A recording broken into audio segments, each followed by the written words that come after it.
Bonjour à vous, chers choisis de Jésus.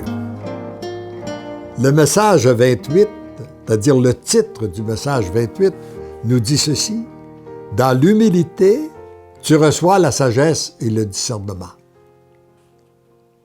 L'humilité est donc à la base de toutes les vertus. Comme l'orgueil est à la base de tous les péchés qui sont entrés dans le monde, l'humilité est à la base de toutes les vertus, mais nous avons, je dirais, c'est la lutte que nous avons à faire, ou plutôt demander la grâce de l'humilité, parce que l'orgueil veut toujours apparaître.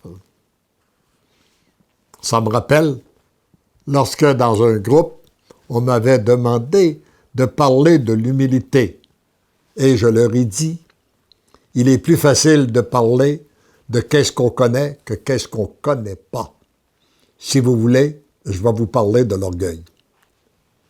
J'avais un ami qui disait, un jour, j'étais assez orgueilleux pour croire que j'étais humble. Et l'orgueil a beaucoup de facettes. Elle se présente sur une multitude de formes. Il est important de demander la grâce de l'humilité, la grâce de discernement pour discerner ce qui est orgueil et ce qui est humilité. Prenons par exemple l'exemple suivant. Deux types de personnes que l'on retrouve dans les groupes que nous fréquentons.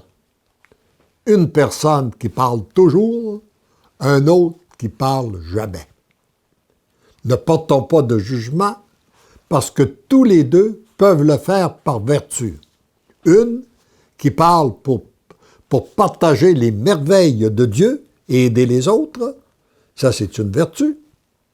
Mais et la personne qui ne parle pas pour laisser les autres parler, pour bénéficier de l'enseignement qu'elle peut recevoir des autres. Donc, c'est une vertu. Mais les deux pourrait le faire aussi par orgueil.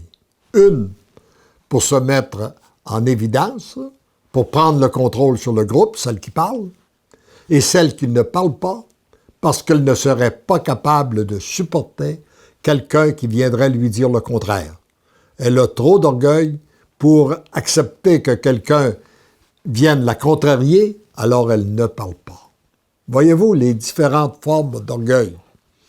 Dans un de mes voyages, dans mes périples en Europe, il y a quelqu'un qui m'a dit « Il y a sûrement autant de formes d'orgueil qu'il y a de sortes de fromages en France. » Et j'ai ajouté, peut-être qu'on devrait ajouter, les sortes de vin aussi, avec. Alors donc, il faut demander cette grâce d'humilité pour découvrir ce qui est les différentes formes d'orgueil qui se présentent à nous. Mon tout petit, demeure dans la très grande humilité. Plus tu descends dans l'humilité, plus tu t'approches de moi et plus tu deviens capable d'accueillir mon amour. Plus mon amour te transforme, plus tu peux être comblé de charisme. Plus tu es capable de capter la lumière qui vient de moi, plus tu obtiens la sagesse et le discernement que donne l'Esprit Saint. Plus tu ressembles au Père en devenant un être plein d'amour.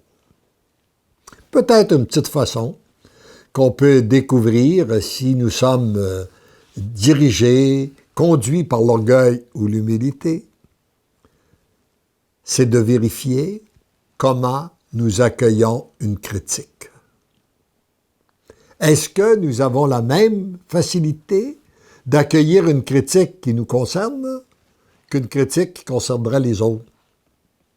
Si oui, il y a peut-être que nous sommes certainement conduits par une certaine humilité. Sinon, si nous ressentons tout de suite le besoin de nous défendre et tout ça, c'est peut-être que l'orgueil est encore très présent en nous.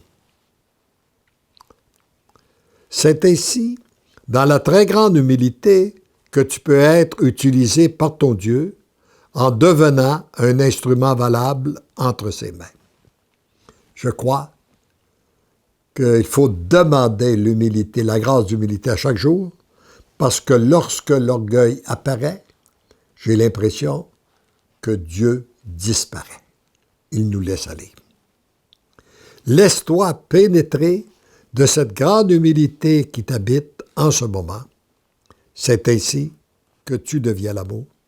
Tendrement, je t'aime. Et je demande pour vous qui m'écoutez en ce moment, les trois grâces que nous demandons régulièrement pour nous, mon épouse et moi, l'humilité, l'abandon, la confiance.